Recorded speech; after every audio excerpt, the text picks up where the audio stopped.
we have some brand new Warhammer 40,000 lore, and it's all about chaos. Abaddon, Chaos Space Marines, the forces of chaos itself, and potentially this could be one of the biggest things that has happened with chaos in a long time. Well, ever since the Great Rift split the galaxy in half. So let's jump in and let's get waffling. Now, before we disappear down this wondrous wet hole of wonders, I have to give a huge spoiler warning because the following lore is from the latest Dawn of Fire book, Sea of Souls by Chris Ray. So if you're currently reading that or you don't want to be spoiled for that book, please leave the video now. This is your first and only warning. Now, don't worry, I am going to be doing a full breakdown of this book, all the lore, all the spoilers, but I want to focus on the big one that happened at the end of this, which for me is going, or will potentially send shockwaves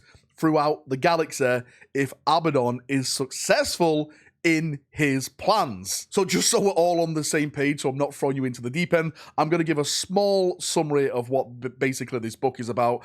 Fleet Secundus is going to the Eye of Terror.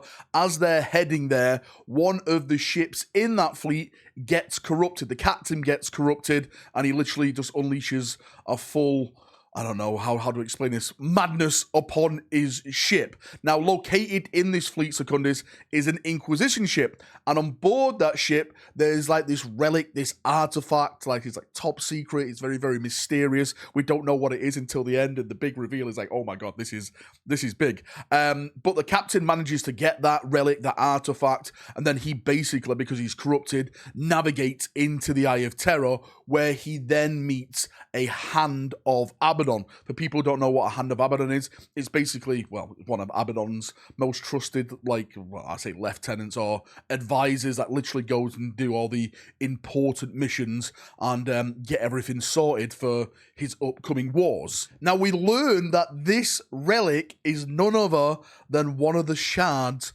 of the Athame. For people who don't know what that is, this is basically like one of the weapons that corrupted, like, brought Horus down. Horus was stabbed with this, he went in his coma, he had a nightmare, and he turned against the Emperor. Alinius Pius basically used this to travel through time and space to get to Terra. Erebus has used it in his rituals and all the damnation he brought to the galaxy. And so this shard is then gifted to the Hand of Abaddon because Abaddon himself is now actively seeking out these shards to bring them all together. Now, this leaves a question of what the hell is Horus wanting with this Athame? Is he trying to cut the fabric of time and space again? There's been a lot of speculation what Abaddon's end plan is for the Dawn of Fire series. For the actual, Great Rift in itself, it's been rumored and it's been speculated, and it's been talked about actually in the lore. Like, Abaddon kind of wants to merge chaos with the galaxy itself and like just completely destroy the galaxy. But from an Abaddon standpoint, I'm not too sure because Abaddon hates chaos. So why would he want to be in a realm of chaos all the time? There's so many bloody questions with this. But if you literally have the Athame in your hand, you can more or less really do anything. Like I said, Olinus Pius, sorry, I always get his name mixed up. He was the one who was using this to literally cut in a portal in time and space and just going through it and appearing on different battlefields, different planets, until he made his way to Terra himself. And of course, something happened with it at Terra. I'm not going to spoil it because that's a massive spoiler in the Siege of Terra series for the End of the Death Part 2. But the last time I saw it was in the End of the Death Part 2. So yes, the shards are out there. The shards are being collected by Abaddon.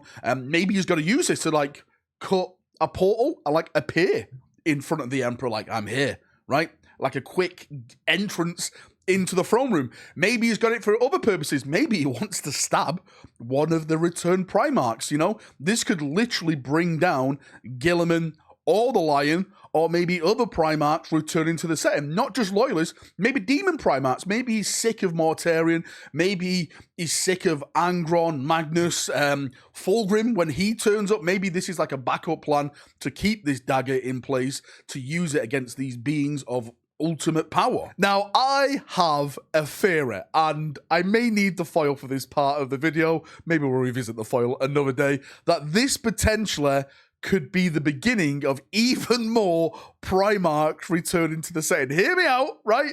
Before you call me mad and insane, hear me out. The Word Bearers, the Athane, it all makes sense. Lorgar, right? Erebus, he was a massive user of this. Erebus had one, I think his got split. He had shards. What if Abaddon goes after him and like Lorgar's like, wait, this guy's gathering way too much power now. Maybe I have to step in. If Lorgar steps in and brings his Word Bearers and he's trying to actively fight against Abaddon and the powers that be, we all know who's been hunting Lorgar for the past 10,000 years, sniffing him out in the Eye of Terror. Of course, it's Kaka! It's the Raven Lord himself, Corvus Corax.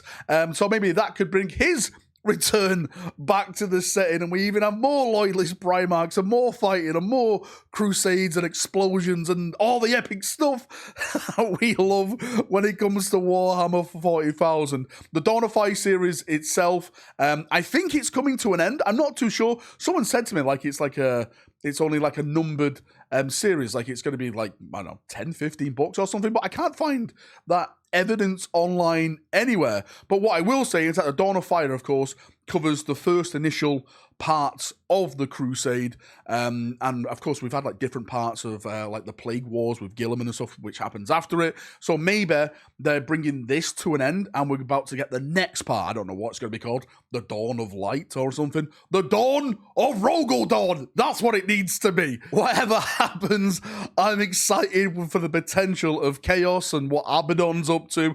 Don't forget, we do get that Chaos Codex launching in spring. I'm hearing some funky models in the Rumours coming with that, and we'll cover that later down the road. But hopefully, again, more lore, more mysteries, more awesome stuff coming with this and the Dawn of Fire series. Can I just say a massive shout out to Chris Raitt for this book? I'm not doing it justice by going over this little spoiler. Please go out and buy this book on Audible, on PDF, whatever, I don't know, digital book, stuff like that, hardback, whatever.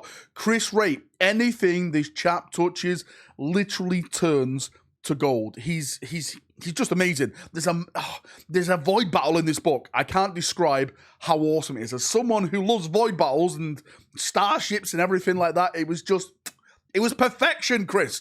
Thank you so bloody much. So yeah, go and get it. Go and get the book. I'm sure you'll absolutely love it. It gives me confidence now going forward that maybe the Dawn of Fire series could end with a bit of a bang. It did, well, it started good, and in the middle, it got a bit slow. But with this one, hopefully it picks up, and we just, it's just rock and roll from here on out.